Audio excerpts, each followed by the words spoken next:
Hi guys, I've had a request to make a video on how I would print a card that is either full colour or that would have a design that's supposed to sit at the edge when you're unable to make your printer do full page printing on anything smaller than A5 width-wise. So let's jump in.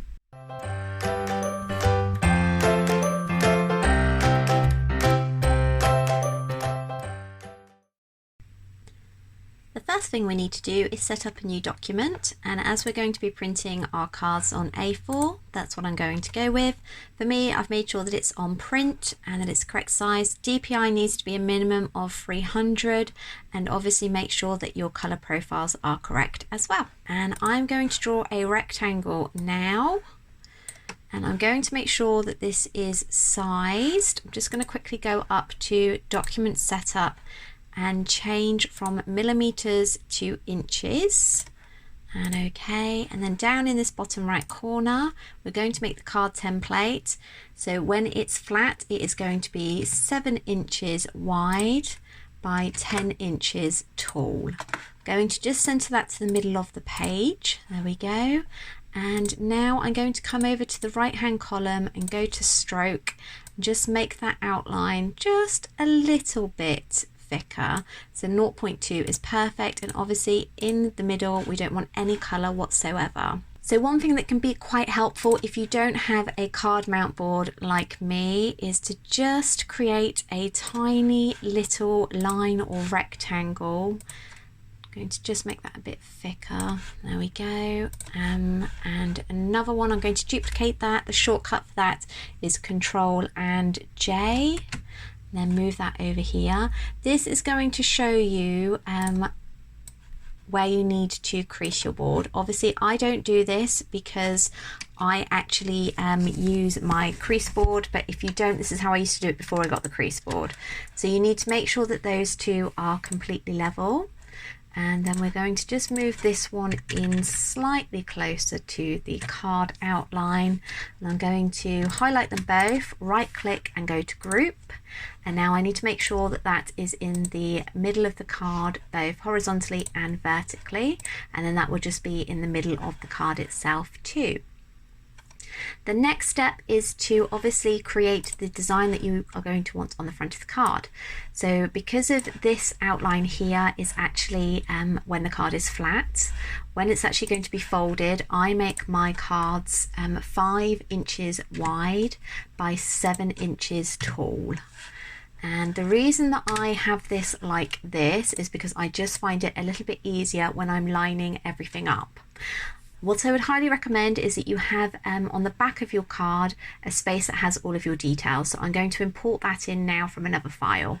Okay, so I'm going to paste that in, and obviously I'm going to rotate it round to fit the actual design square here.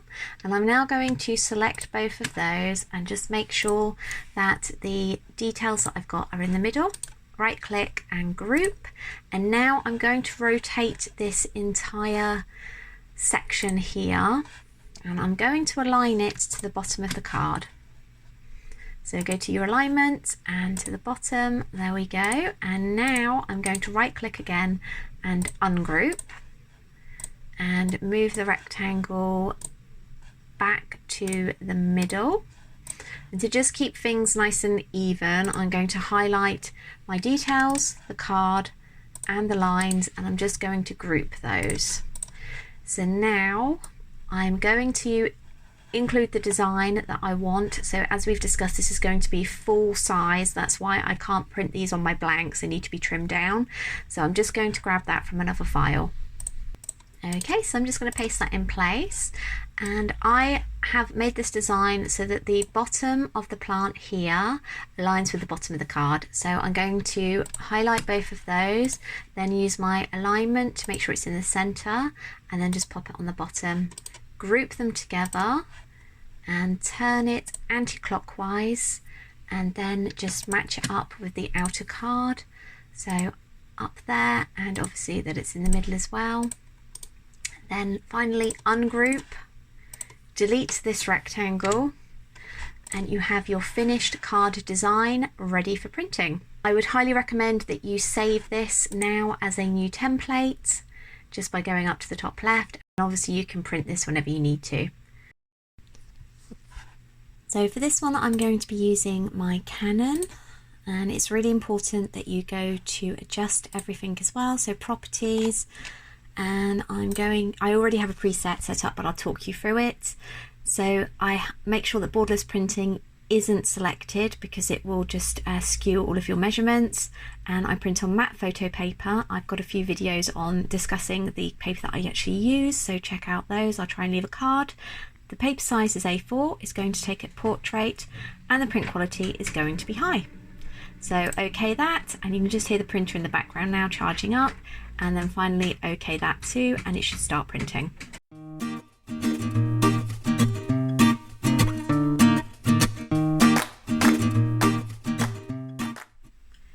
It's now finished printing, and as you can see the bottom of the illustration aligns perfectly with the line that's going to be for the bottom of the card. I'm not able to print these on the card blanks that I make because most printers will only print 2 set sizes, and in my experience for both my Epson and Canon, 10 by 7 inches is not one of them. So next we need to trim it down. So if you didn't have a creasing board like I do, you would use these marks here and a ruler to just score down the center. But as I have said before, I highly suggest that you get one. They're not very expensive and they do make the world of difference, which you will see at the end. So the next thing to do is to take a very sharp scalpel and a steady hand to go round and trim where each of these lines is.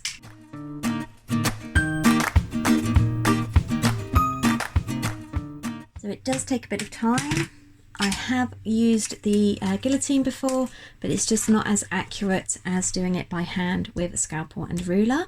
So if you haven't obviously creased already, then the last thing to do is to pop that on. I actually have a mark on mine here so that I know to line up this edge just with the edge there of the washi tape, and then it is down where the star is to crease. So you need to be fairly firm, but just make sure that you're keeping the card in place so that it's not jumping around. And I like to go down 3 times and then carefully fold the card and just use this to completely flatten the spine. Ta-da! Although printing on a template blank that I've made and showed you in the previous video is much quicker, if you have detail that is obviously meant to sit on the bottom or is perhaps a full colour print, then this is definitely your best option, other than obviously getting your cards printed professionally. It does take longer, but it's definitely doable, and it's how I first started out making mine. I hope you've enjoyed this video. It was a request that I had from one of my lovely subscribers who just wanted to know how to print with a full colour and not able to use the presets that I've mentioned before. So hopefully that should solve that problem. Thank you all so much for watching. If you liked the video, definitely hit the like button. If you're not already subscribed, please do. I'm just running away with subscribers now. I'm at 420, which I can't believe. It's just wonderful to see the channel grow. I had only set the goal of 250 before the end of 2022, and I have well and truly smashed it.